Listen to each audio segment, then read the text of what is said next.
భరత మహాశైలకు విజ్ఞప్తి సినిమా ఇందాకనే చూశానండి ఫ్రెండ్స్. సినిమా అయితే కొంచెం యావరేజ్గా ఉంది, మీరు అనుకున్నంత లేదు. కానీ ఇందులో సాంగ్స్ కానీ ఫైట్స్ కానీ అండ్ కామెడీ కానీ బాగుంది. కానీ స్టోరీయే కొంచెం లాగ్ అనిపించింది. ఆ రొటీన్ స్టోరీ ఉంది. ఎందుకంటే ప్రతి ఒక్క భర్త పెళ్ళైన తర్వాత వేరే అమ్మాయిని చూస్తూ ఉంటారు, అదే రొటీన్ స్టోరీ. దాంట్లో చూసిన తర్వాత ఒకవేళ బై మిస్టేక్లో వేరే అమ్మాయితో ఎఫ్ఐఆర్ పెట్టుకున్నాను అని ఒకవేళ భార్యకు చెప్తే ఎలా ఉంటుందో క్లైమాక్స్ స్టోరీ ఇదే. క్లైమాక్స్ ఫైట్స్ కానీ ఇదే స్టోరీ ఉంది. ఇందులో ఫైట్స్ అవన్నీ ఇంతే రొటీన్గా ఉన్నాయి. చాలామంది మేము మూవీ చాలా వేరే లెవెల్లో అనుకున్నాము. లాస్ట్ టైం మాస్ మహారాజా సినిమా కంటే ఇది ఇంకా ఇంకా బాగుంటుంది, ఈ సంక్రాంతికి ఖచ్చితంగా బరిలో ఉంటుంది, ఇట్టు కోరుతుంది అని చెప్పేసి అన్నారు. పాతదాలు ఆ ట్రైలర్లో ఉన్న స్టోరీ మొత్తం ఇల్లే ఉంది, వేరే దాంట్లో ఏం లేదు. ట్రైలర్లో ఏముందో మీరు సినిమా ట్రైలర్ వస్తే మాత్రం ఓకే, అక్కడికి వచ్చి గింతే ఉంది, ఇంక వేరే ఏం లేదు. కానీ ఇందులో సత్య గారు మాత్రం బాగున్నారు, కామెడీ. సత్య గారు కామెడీ బాగుంది. వెంకటకిషోర్ గారు అయితే సెంటిమెంట్ పండిందాం అనుకున్నారు, కానీ అదంతా లేదు. కానీ చాలా మంది యాక్టర్స్ ఉన్నారు.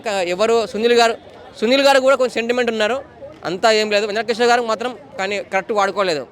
వెంకటకిషోర్ గారు యాక్టర్ అండి, ఫేమస్ కమెడియన్. ఆయన చక్కగా వాడుకోలేదు. ప్రతి ఒక్క ఏ యాక్టర్ని ఏ విధంగా వాడుకోలేదు. ఫస్ట్ ఆఫ్ ఆల్ ఇద్దరు హీరోయిన్లు కొంచెం సాంగ్ కూడా వచ్చింది. ఆ సాంగ్స్ అయితే బాగున్నాయి అన్న, సాంగ్స్ బాగుంది. కార్తీక దీపం సాంగ్ కూడా కొంచెం క్లైమాక్స్లో లాస్ట్లో ఉంది, అది కూడా కొంచెం డిసప్పాయింటే ఉంది, అంత ఊపు రాలేదు. కానీ ఓల్డ్ సాంగ్స్ పెడితే కొంచెం బాగుండు, కానీ పర్లేదు. చాలామంది డిసప్పాయింటింగ్గా ఉన్నారు, మొత్తం డల్. ఓవరాల్గా 2.5 రేటింగ్ ఇస్తాము. సినిమా మీరు అనుకున్నంత లేదు, చూడొచ్చు, వన్ టైం చూడొచ్చు, ఎంజాయ్ చేయొచ్చు నీట్గా. అండ్ ప్రతి ఒక్క భర్త వచ్చి సినిమా చూడండి, మీ భార్య మాత్రం తీసుకురాకండి. ఫస్ట్ ఆఫ్ ఆల్ తీసుకొస్తే మీకు చుక్కలే అన్న. ఇప్పుడే మన మాస్ మహారాజ్ సినిమా వచ్చిన డిసప్పాయింట్ బ్రో.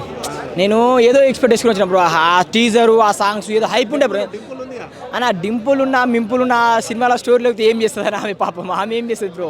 నాకు సిల్లి అంటే 300 పోయినాయి బ్రో, అదే బాగా అనిపిస్తుంది. అమ్మ 300 బొక్కారు బిర్యానీ అయిపోయారు అనిపించింది. అంటే అన్న ఒకటి సినిమా పరంగా నేను రవితేజ అన్న ఫ్యాన్ అన్న. కీడియట్ సినిమా, వెంకీ సినిమా, ఆయన డిఫరెంట్ ఇస్తాడు. ఆయన ఎంటర్టైన్మెంట్ టైమింగ్ బాగుంటుంది.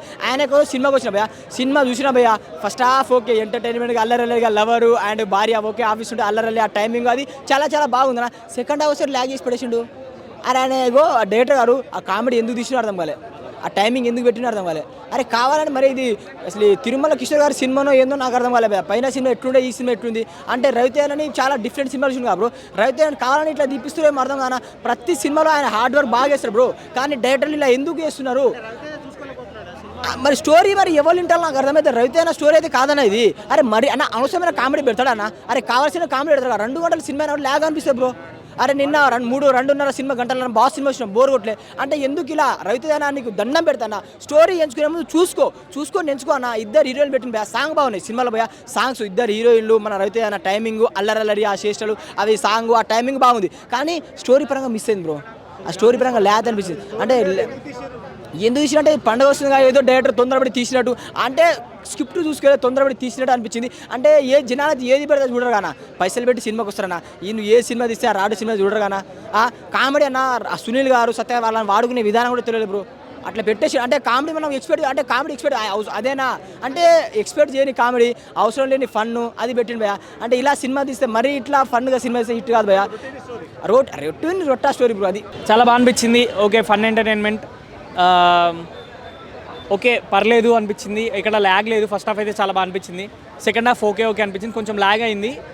బట్ సత్య కామెడీ మాత్రం చాలా అదిరిపోయింది సినిమాలో. వెంకటేశ్వర గౌడ్ కామెడీ అని, సునీల్ గారి కామెడీ కానీ బాగా అనిపించింది నాకు. సాంగ్స్ కూడా చాలా బాగున్నాయి. ఒకటి ఏంటంటే మనకు కార్తీక దీపం ఒక సాంగ్ రిమిక్స్ తీసుకున్నారు, ఆ సాంగ్ సెకండ్ హాఫ్లో వస్తుంది, అది అదిరిపోయింది. రవితేజ గారు వాళ్ళ మాస్ ఎనర్జీ చూపించారు. సెకండ్ హాఫ్ ల్యాగ్ అయింది బ్రో, అదే కొంచెం మైనస్ సినిమాకి. ఫస్ట్ హాఫ్ మాత్రం చాలా బాగా అదిరిపోయింది. మంచి కామెడీ, ఎక్కడ ఏ కామెడీ రావాలి, ఏ బిట్ రావాలని చాలా బాగా డిజైన్ చేసుకున్నారు. బట్ సెకండ్ హాఫే కొంచెం ల్యాగ్ అయినట్టు అనిపించింది. బట్ రవితేజ కంబ్యాక్ మూవీ అంటే మాత్రం కాదనే చెప్తాను, ఎందుకంటే ఇంకా మంచి కంబ్యాక్ రావాలి తనకి. సో మంచి సినిమా తీయాలి ఇంకా. ఇంతకంటే గ్యాప్ ఇవ్వడం కాదు బ్రో, మంచి స్టోరీ సెలెక్ట్ చేసుకోవడం బెటర్ అని చెప్తా. మంచి స్టోరీ ఉంటే ఆటోమేటిక్గా గ్యాప్ అనేది అవసరం లేదు. సో మంచి స్టోరీ తీసుకొని మంచి కంబ్యాక్ ఇవ్వాలని మనస్ఫూర్తిగా కోరుకుంటున్నాను. చలవను బ్రో, ఇంకా 3 సినిమాలు అయినాయి కదా, ఇంకా 2 సినిమాలు ఉన్నాయి. అన్ని చూసిన తర్వాత మాట్లాడదాం ఎవరు విన్నరు ఎవరు ఏంటి అనేది. రవితేజ గారి సినిమా చాలా బాగుంది భయ్. కిషోర్ తిరుమ గారి సినిమాలు మనం ఎంతో చూసాము. And family perfect family movies చేశాడండి, ఫ్యామిలీ ఫిల్మ్ డైరెక్టర్. ఫ్యామిలీతో చూడొచ్చండి. సంక్రాంతికి చూడాల్సిన మూవీస్లో ఫ్యామిలీ మూవీకి ఎక్కువ ఇంపార్టెన్స్ ఇస్తారు మన వాళ్ళు. అలాంటి పర్ఫెక్ట్ ఫ్యామిలీ మూవీ ఇది. అంటే డ్యూరేషన్ కొంచెం ఎక్కువ ఉన్న ఫీల్ వస్తుంది, బట్ ఆ ఫీలింగ్ని ఓవర్కమ్ చేసేది entertainment, non stop energy, situational comedy, social media trending అయ్యే డైలాగ్స్, ఆ సిచ్యువేషన్ కామెడీని బాగా యూజ్ చేసుకున్నారు. అదే హెల్ప్ అయింది సినిమాకి. అండ్ సాంగ్స్ కూడా చాలా ప్లస్ అయ్యాయి. Background score, song duration wise కొంచెం ల్యాగ్ అండి, ఎక్కువ ల్యాగ్ అంటే ఏమి ఉండదు. అంటే వాడుకునేది 100%, అంటే మీ పూర్తి స్థాయిలో వాడుకునేంత లేదు సిచ్యువేషన్. బట్ స్టిల్ ఉన్న వరకు వెన్నెల కిషోర్ గారు కావచ్చు, సత్య గారు కావచ్చు, మన బలగం గౌడ్ గారు కావచ్చు, ఉన్న సీన్స్ అన్నీ బాగానే పేలినాయి. ఎక్కడ పే ఆఫ్ అవ్వని సీన్ కానీ పేలని సీన్ కానీ ఉండట్లేదు. ప్రతి సీన్ దాదాపు పేలిన సాంగ్స్, మంచి మంచి లొకేషన్స్, రిచ్ ప్రొడక్షన్ వాల్యూస్ అండి. ప్రొడ్యూసర్ గారు అయితే చాలా చాలా ఖర్చు పెట్టారు సినిమాకి, అది కనిపిస్తుంది స్క్రీన్ మీద. రవితేజ గారు ఇంతకుముందు సినిమాలు కొంచెం డిసప్పాయింట్ చేసిన విషయం మీరు అంటున్నారు వాస్తవమే. బట్ స్టిల్ ఇది అట్లా డిసప్పాయింట్ ఏం చేయదు. పెట్టిన పైసా వసూలు, టికెట్ ప్రైస్కి 100% పైసా వసూలు. లేదండి, ఫెయిల్యూర్ మూవీ అసలు 100% కాదు. ఇంతకుముందు కొన్ని అవ్వచ్చు, బట్ స్టిల్ ఇదైతే ఫెయిల్యూర్ మూవీ కాదు. పర్ఫెక్ట్ ప్రాపర్ సంక్రాంతి మూవీ ఇది, 100% Sankranti movie, that family movie. Cinema చూస్తున్నంతసేపు ఒకటే కామెడీ, పాటల్లో కామెడీ, డ్యాన్సుల్లో కామెడీ, ఫైటర్లో కామెడీ, స్టోరీలో కామెడీ, రొమాన్స్లో కూడా బంచిక్ బొమ్మలో కూడా కామెడీ. అంతా సినిమా ఫుల్ కామెడీ కదా, అదే కదా కావాలా. మధ్యలో రొమాంటిక్ సీన్లు ఉన్నాయే, డింపుల్ అయ్యేతితో ఆ తెల్లమ్మాయితో కూడా ఉంది కానీ ఆ రొమాన్స్ సీన్లు ఏంటంటే కొద్దిగా ఎక్కువ చేస్తుంటే బాగున్నాయి కాస్త, కానీ తగ్గించేశారు. బెడ్రూమ్లో పోయి పట్టుకునే సీన్లు ఉన్నాయి కానీ లిప్ కిస్సులు లేవే. అబ్బా మిస్ అయిందే మాకు. సరేలే, మొత్తానికి ఈ సినిమా చూసి మీరు తెలుసుకోవాల్సిందల్లా ఒకటే ఏంటంటే, అందరికీ పెళ్ళిళ్ళు అవుతూ ఉంటాయి, పెటాకులు అవుతూ ఉంటాయి.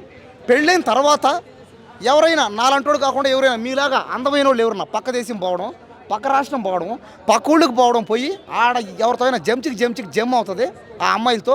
అప్పుడు అది పెళ్ళాంకి తెలిసిపోతే ఆ తెలిసిపోయిన ఆ సమస్య నుంచి ఎలా బయటపడాలనేది ఈ సినిమా. కాబట్టి ఫ్యామిలీతో రావాలి, అదే కదా సచ్చినట్టు రావాల్సిందే కదా, అది నీకు వేరే ఆప్షన్ లేదు కదా. సినిమా ఏం చేసినా చూసి సావాల్సిందే కదా, అంతేగాని నువ్వు వస్తే లేకపోతే పో అన్నారు వాళ్ళు అంతే.